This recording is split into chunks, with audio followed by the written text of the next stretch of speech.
Looking at Parshat Teruma, I'd like to share a yesod, a fundamental idea, that the truth is that I had a completely different approach that I wanted to take in looking at this week's Parsha until I was in one of those situations which is called in a rush. Maybe one or two of you have met that situation, where I ran to the Makola last Monday just to pick up a couple of things for dinner, the local market, running to do a carpool, and someone stopped me and said, Shira, I got to tell you a story. I said, I don't have time right now. I'm really in a rush. They said, you got to listen to the story.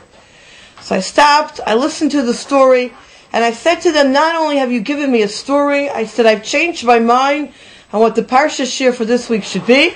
I'm now going to talk about a completely different idea because of your story. And I thank them not only for the story, but for this Parsha share. So let's talk about, I think, a very fundamental concept. And then at the end, with God's help, we'll share the story.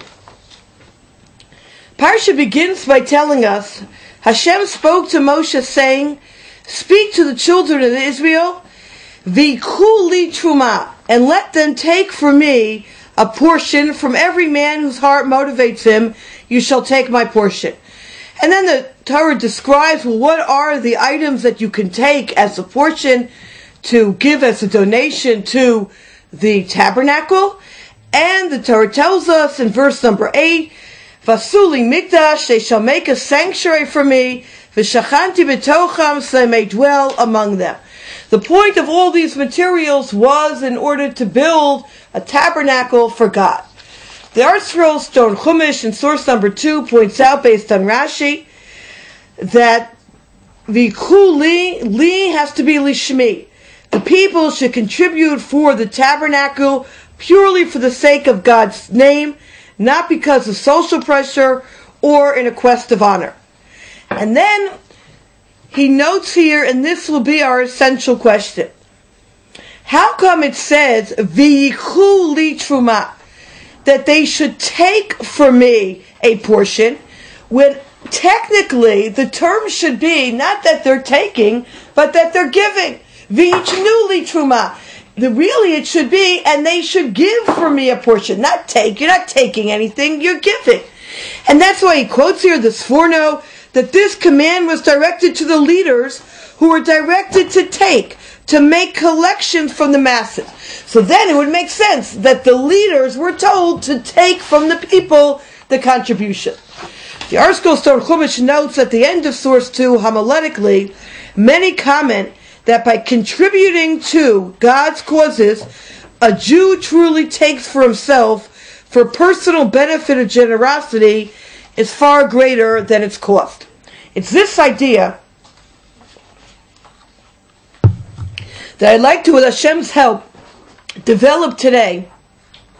And I'd like to subtitle the shiur, give and take relationship, the 5 ingredients, obviously not exclusive, but like in any cake, you have 5 major ingredients, and then each and every one of us adds our little secrets that when we give out the recipe to our friends, we never tell them, and then they always wonder why it never tastes exactly like ours.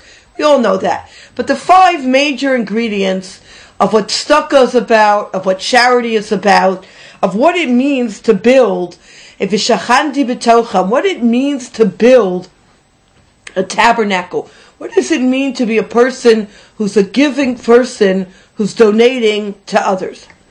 And it's these 5 building blocks that we'll understand on each on a different level why it says v'yikhu li, and you shall take from me, and not v'yitnu li, and you shall give.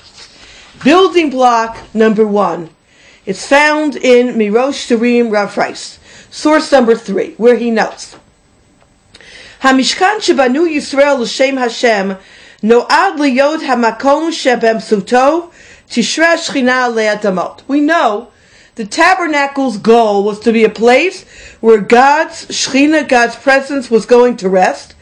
And in reality, he notes that it is really, and this is the Ramban at the beginning, Nachmanides of our Parsha, very famous Ramban, it's really, in all intents and purposes, an extension of the Mount Sinai experience.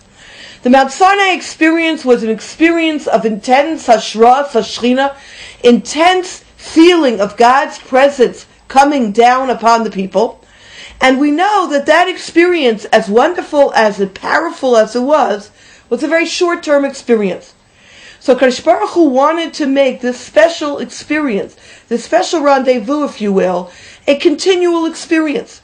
And therefore the Mishkan becomes, and that's how the Ramban describes it, that you